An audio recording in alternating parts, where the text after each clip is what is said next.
The Battle of Kosovo, also known as the Battle of Kosovo Field or the Battle of Blackbird's Field, Serbian, Kosovska bitka, Bosnia Kosovu, Turkish, Kosova Meydan Savaşı, took place on Street Vitus Day, June 15, 1389, between the army led by Serbian Prince Lazar Hrebeljanović, and the invading army of the Ottoman Empire under the leadership of Sultan Murad I. The army under Prince Lazar consisted of his own troops, a contingent led by Serbian nobleman Vuk Branković, and a contingent sent from Bosnia by King Tvrtko I, commanded by Vlatko Vuković. Prince Lazar was the ruler of Moravian Serbia, and the most powerful among the Serbian regional lords of the time, while Vuk Branković ruled a part of Kosovo and other areas, recognizing Lazar as his overlord. The Battle of Kosovo took place in the Kosovo Polje, about 5 kilometers northwest of modern-day Pristina. Reliable historical accounts of the battle are scarce,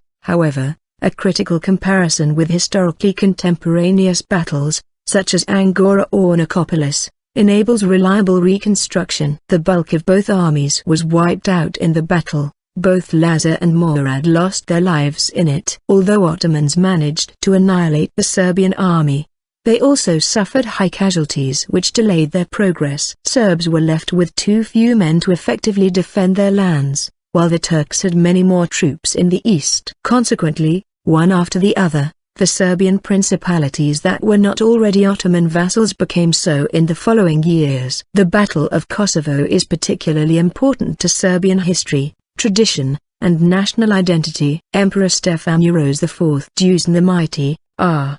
1331–55, was succeeded by his son Stefan Uroš V, r.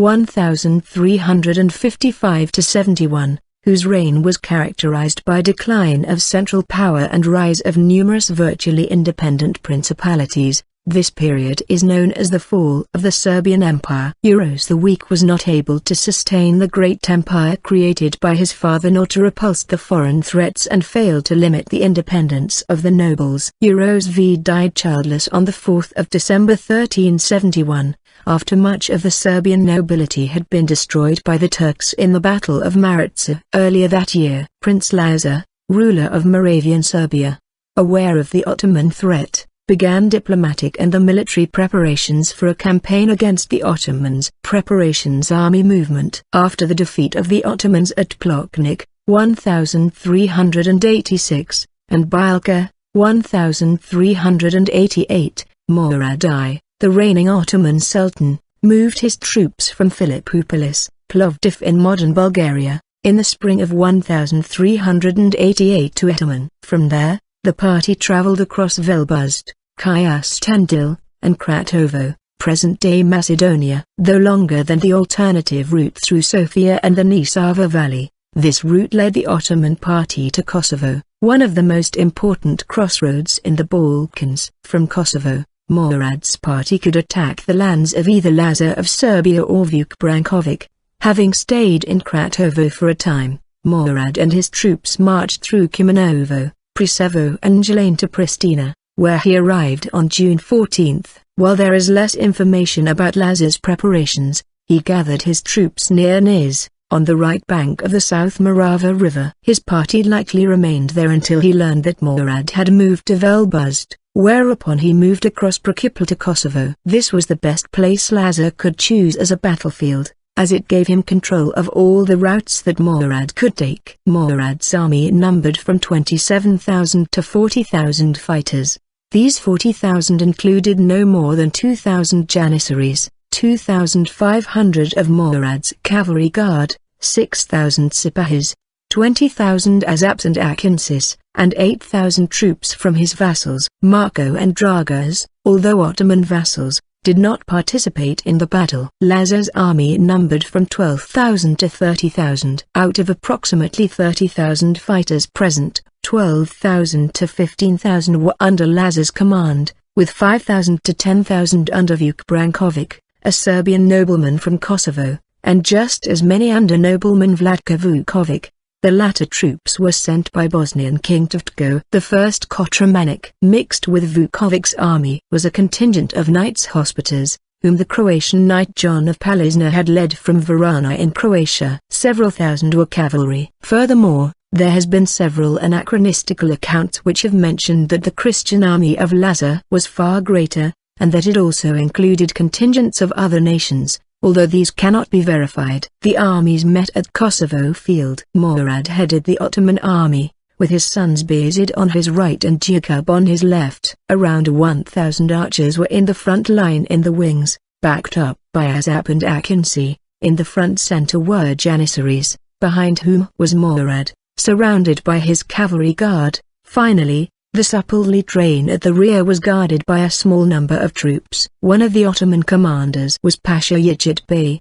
The Serbian army had Prince Lazar at its center, Vuk on the right and Vlatko on the left. At the front of the Serbian army were the heavy cavalry and archer cavalry on the flanks, with the infantry to the rear. While parallel, the dispositions of the armies were not symmetrical, as the Serbian center had a broader front than the Ottoman center. Serbian and Turkish accounts of the battle differ, making it difficult to reconstruct the course of events. It is believed that the battle commenced with Ottoman archers shooting at Serbian cavalry, who then made for the attack. After positioning in a V-shaped formation, the Serbian cavalry managed to break through the Ottoman left wing, but were not as successful against the center and the right wing. The Serbs had the initial advantage after their first charge, which significantly damaged the Turkish wing commanded by Jakub Celebi. When the night's charge was finished, light Ottoman cavalry and light infantry counterattacked and the Serbian heavy armor became a disadvantage. In the center, Serbian fighters managed to push back Ottoman forces, except for Bayezid's wing, which barely held off the forces commanded by Vlatko Vuković. Vuković thus inflicted disproportionately heavy losses on the Turks.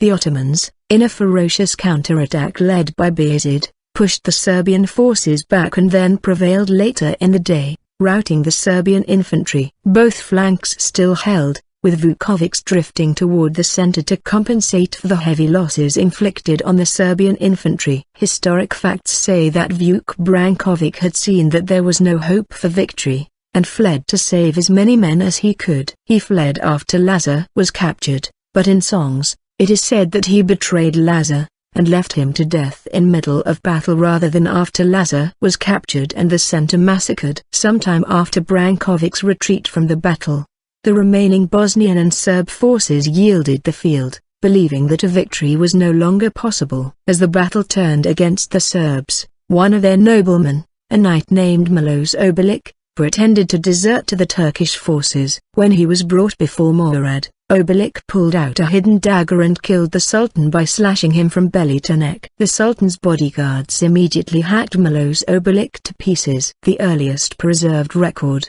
a letter from the Florentine Senate to King Tvrtko I of Bosnia dated the 20th of October 1389, says that Murad was killed during the battle. The killer is not named, but it was one of 12 Serbian noblemen who managed to break through the Ottoman lines. Most fortunate are those hands of the 12 loyal lords who, having opened their way with the sword and having penetrated the enemy lines and the circle of chained camels, heroically reached the tent of Murat himself. Fortunate above all is that one who so forcefully killed such a strong vojevoda by stabbing him with a sword in the throat and belly. And blessed are all those who gave their lives and blood through the glorious manner of martyrdom as victims of the dead leader over his ugly corpse. Another Italian account, Mignonelli's 1416 work, asserted that it was Lazar who killed the Ottoman Sultan. Succession of the Ottoman throne. Murad's son, Bayezid, was informed of the Sultan's death before his older brother Jakub. Bayezid sent Jakub a false message, stating that their father had some new orders for them. When Jakub arrived, he was strangled to death, leaving Bayezid as the sole heir to the Ottoman throne. The bulk of both armies were wiped out in the battle. Both Lazar and Murad lost their lives, and the remnants of their armies eventually retreated from the battlefield. The Serbs were left with too few men to defend their lands effectively, while the Turks had many more troops in the east. Consequently, the Serbian principalities that were not already Ottoman vassals, one after the other became so in the following years. Furthermore, in response to Turkish pressure, some Serbian noblemen wed their daughters, including the daughter of Prince Lazar, to Bayezid. In the wake of these marriages, Stefan Lazarević became a loyal ally of Bayezid, going on to contribute significant forces to many of Bayezid's future military engagements, including the Battle of Nicopolis. Eventually, the Serbian despotate would, on numerous occasions, attempt to defeat the Ottomans in conjunction with the Hungarians until its final defeat in 1459 and again in 1540. The Battle of Kosovo came to be seen as a symbol of Serbian patriotism and desire for independence in the 19th century rise of nationalism under Ottoman rule, including the Kosovo Curse, and its significance for Serbian nationalism returned to prominence during the breakup of Yugoslavia and the Kosovo War when Slobodan Milosevic invoked it during an important speech.